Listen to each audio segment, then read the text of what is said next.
Book 56 of 2019 was The Hate You Give by Angie Thomas.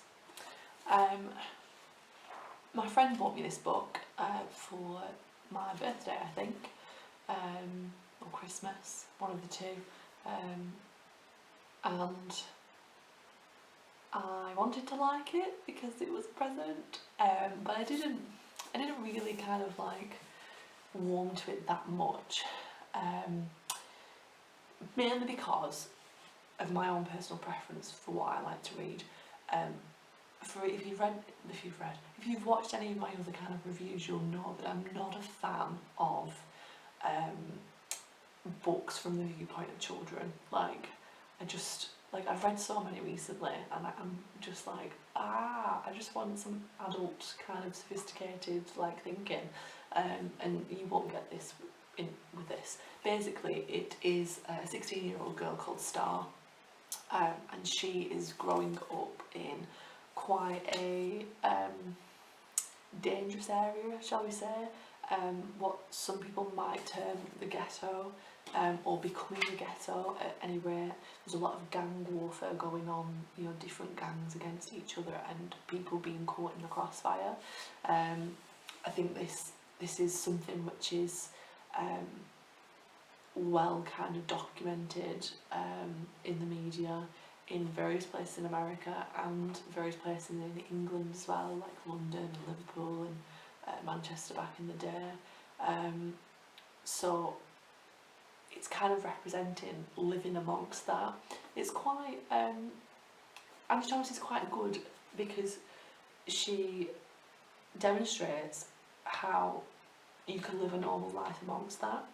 So Star is quite innocent, like she's had friends be shot, and this book kind of is describing her experience of another of her friends kind of being shot, and how she kind of is dealing with the aftermath of that, because I mean she's 16 and already people that she knows have died. Like thinking back, like the only people that I kind of were aware of dying was like my great grandparents, and I never really understood it because I didn't go to a funeral or anything like that. So if you think of it in that context, it's quite like brutal to live in that kind of area. But she's formed deep bonds with people that she's felt the loss of, shall we say. She's kind of like, this is why I didn't like it so much, because she's obsessed with her Jordan shoes, trainers. She calls them Jordans, and she's kind of like always talking about like her relationship with these two girls that she's at school with, and then her relationship with like other friends and stuff that she's around, which are just kind of mundane kind of teenage relationships that I'm not interested in, and I understand that that's my preference, it's not necessarily the book, but it's very kind of like pitched at the young adult genre, like young adult fiction. Yeah, that's right.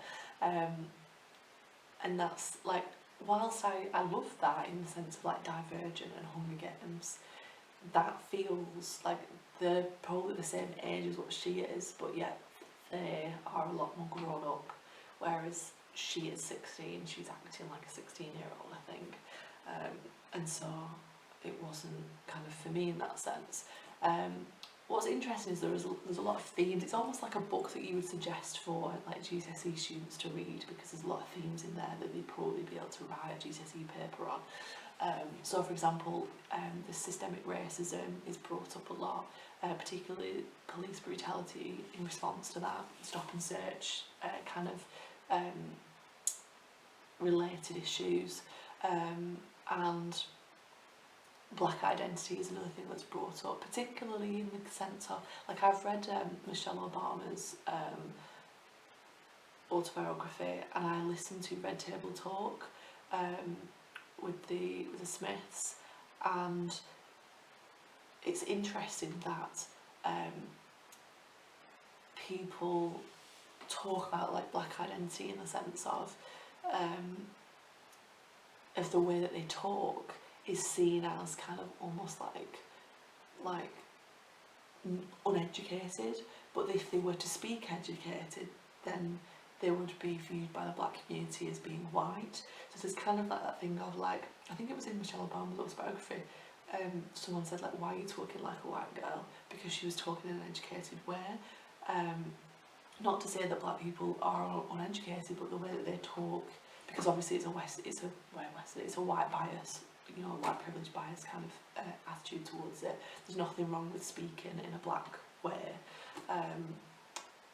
but this is what they were kind of talking about, and it was really good actually how she demonstrated black identity, because I'm not black, and the way that they kind of talk about things that are important to them. They talk a lot about like Tupac and I can't even remember like some of the other things that they were talking about, but it was an insight into, I think there's at one point there's a discussion with Chris, who's white, who's Star's boyfriend, and her and her brother and somebody else, I can't quite remember, and Chris made the comment of, why do you all have weird names like Star and other kind of Seven and whatever, and they kind of turn around and were like, well, why do you have weird names, like all our names mean something. And it was kind of like, yeah, that's an interesting kind of, that's the part of their identity, part of white identity, and there's because Star's dating a white boy, it brings into question as well that kind of interracial relationships, which is something that obviously needs discussion as well. So it was a really good insight into black identity. So I would read it for that reason, but it's not what I like. Like, I like a bit more of a sophisticated narrative, and this book won't give you that. It's kind of like what you'd read at GCSE. So if you like that kind of stuff, you'll probably like it, but unfortunately it wasn't for me.